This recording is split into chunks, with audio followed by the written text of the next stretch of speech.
In this video, we will be going over how to replace the air filter housing bolts and captive nuts if they are stripped out or damaged. This applies to 2002 through 2006 Toyota Camrys and other various Toyota makes and models if you have the same style air filter housing. The tools needed for this job will be a hammer. I'm using a plastic hammer. You could use a small metal hammer as well. I'm using a 10mm socket, deep socket with a 3-inch extension. You can use a flathead screwdriver or some kind of metal punch. And I'm using a small number 2 Phillips, mainly because of the small working room to remove the Phillips screw. And that's all you'll need for this job. These will be the replacement nuts and bolts for the air filter housing. Let's take a look at our air filter box. This one seems to be fine. This one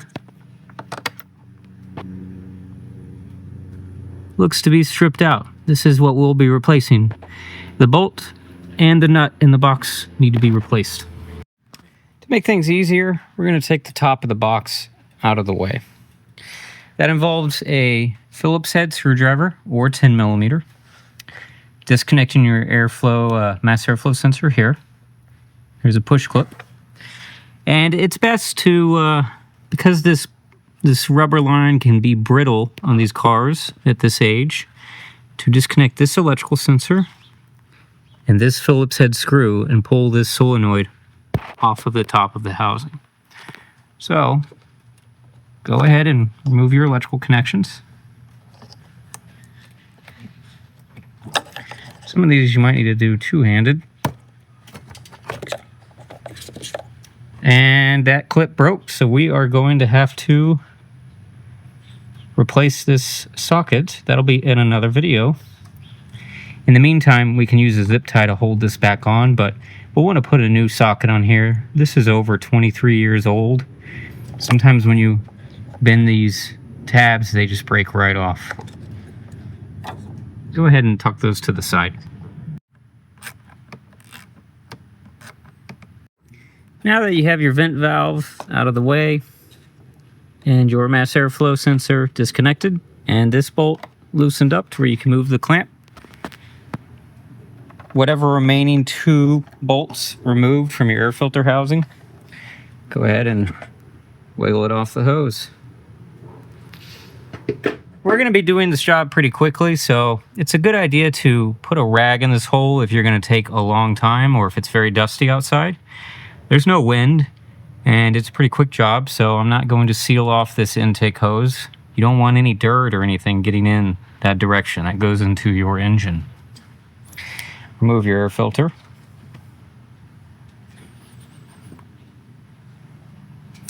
Okay.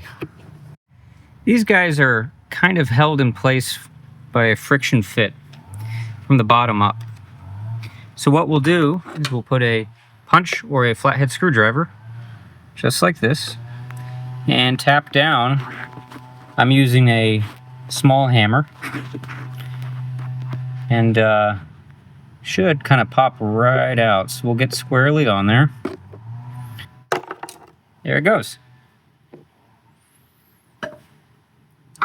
Now install, it's pretty much take your new one and push it up from the bottom and work it in. There you go.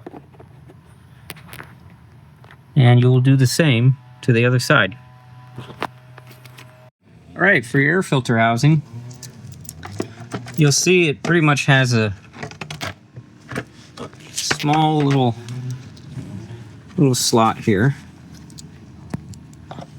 You'll slide that washer into.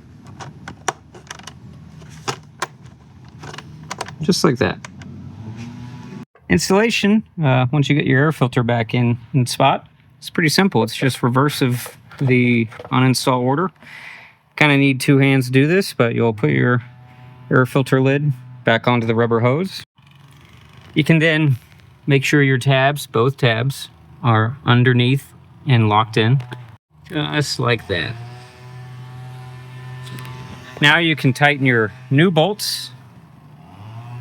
Just hand tight, nothing crazy, don't crank down, just clamping. Now that your bolts are tightened down on both sides, there's the other one. You can then reconnect your mass airflow sensor. That's good. We'll tighten this clamp back up to where it no longer rotates. And we will then reinsert our solenoid. You kind of have a little mounting tab here, and then put your Phillips screw back in here. Okay, we're finished with the job. We have our new hardware installed in the air filter housing. Our clamps are in place correctly here. Our air filter element is in the box. Our electrical connections are connected. Our air intake hose is clamped down onto the air filter lid. And our Phillips screw on the solenoid is also installed. So you're ready to go.